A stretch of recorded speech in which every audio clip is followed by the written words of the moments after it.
خرگوش اور کچھوا ایک سبق آموز داستان۔ ایک گھنے اور سرسبز جنگل میں ہر قسم کے جانور بستے تھے۔ پرندے، درندے، چرندے سب اپنی اپنی دنیا میں مگن رہتے۔ اس جنگل میں ایک نہایت چالاک، مغرور اور تیز دوڑنے والا جانور خرگوش بھی رہتا تھا۔ اس کا جسم چاقو چبند، آنکھوں میں چمک اور انداز میں غرور تھا۔ وہ اکثر دوسرے جانوروں کو اپنی تیز رفتاری کے قصے سناتا اور خود کو جنگل کا سب سے قابل اور ذہین جانور سمجھتا۔ اسی جنگل میں ایک کچھوا بھی رہتا تھا۔ وہ ہر وقت آہستہ آہستہ چلتا، کسی سے جھگڑا نہ کرتا اور بہت کم گو، مگر انتہائی صابر اور محنتی تھا۔ اس کے انداز میں سکون، باتوں میں دانش مندی اور دل میں عاجزی تھی۔ تمام جانور اسے عزت دیتے تھے، مگر خرگوش ہمیشہ اس کی سست رفتاری کا مذاق اڑاتا۔ ایک دن جنگل کے بیچوں بیچ درخت کے سائے تلے سب جانور آرام کر رہے تھے۔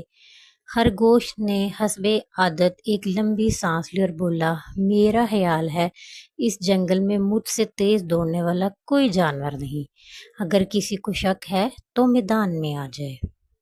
یہ سنتے ہی کچھوا مسکرایا اور نہایت اطمینان سے بولا، دوڑنے میں تم واقعی تیز ہو خرگوش بھائی، مگر دوڑنے میں صرف تیزی ہی نہیں، ثابت قدمی اور صبر بھی اہم ہوتا ہے۔ خرگوش نے کہکہ لگایا، ارے کچھوے، تم میرے ساتھ مقابلہ کرو گے؟ تمہارا تو چلنا بھی مشکل ہے، دوڑنا تو دور کی بات۔ جنگل کے جانور جمع ہو گئے۔ کچھوا بولا، اگر تم نے یہ چیلنج قبول کر لیا۔ سب جانوروں نے فیصلہ کیا کہ اگلے دن صبح سویرے دوڑ کا آغاز ہوگا۔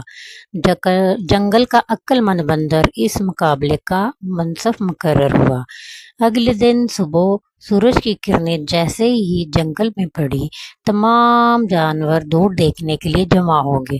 کچھوا بھی اس وقت میدان میں پہنچ گیا۔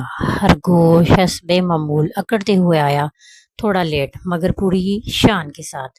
بندر نے جھنڈا لہرایا، دوڑ شروع ہو گئی۔ خرگوش ہوا کی تیز رفتار سے دوڑا، پلک جھپکنے سے پہلے وہ سب کو پیچھے چھوڑ کر چلا گیا۔ کچھوا اپنی معمول کی رفتار سے آہستہ آہستہ آگے بڑھتا رہا۔ چند قدم آگے جا کر خرگوش نے پیچھے مڑ کر دیکھا۔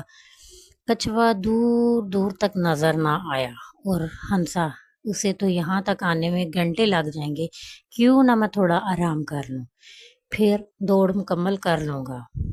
وہ ایک درخت کے نیچے بیٹھ گیا اور آہستہ آہستہ نیند کی آغوش میں چلا گیا۔ ادھر کچھوا بغیر رکے بغیر تھکے ایک ہی رفتار سے چلتا رہا۔ وہ جانتا تھا کہ اس کا مقابلہ ایک تیز رفتار مگر غیر مستقل مزاج جانور سے ہے۔ اس نے اپنی رفتار تبدیل نہ کی، نہ ادھر ادھر دیکھا، صرف اپنے ہدف پر نظر رکھی۔ کئی گھنٹے گزر گئے۔ خرگوش کی آنکھ تب کھلی جب سورج ڈھل چکا تھا۔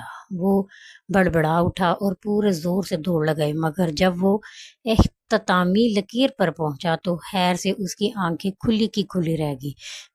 کچھوا وہاں پہلے سے موجود تھا اور وہ جیت چکا تھا۔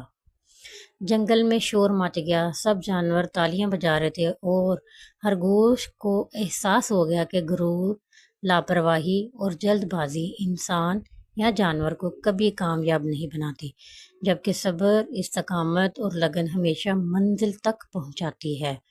نتیجہ اور سبق، یہ کہانی صرف ایک دوڑ کی نہیں، زندگی کے بارے میں ہے۔ اس میں کئی اہم سبق ہیں۔ صبر اور تحمل، غرور کا انجام۔ اس میں صبر اور تحمل، کچھوے نے سستی کو اپنی کمزوری نہیں بلکہ اپنی طاقت بنایا۔ اس نے ہمت نہ ہاری اور صبر سے اپنی منزل تک پہنچا۔ غرور کا انجام، خرگوش کا غرور ہی اس کی شکست کا سبب بنا۔ ثابت قدمی کی طاقت کیا ہوتی ہے؟ مستقل مزاجی اور وہ خوبی ہے جو کسی بھی بڑی کامیابی کی کنجی ہوتا ہے۔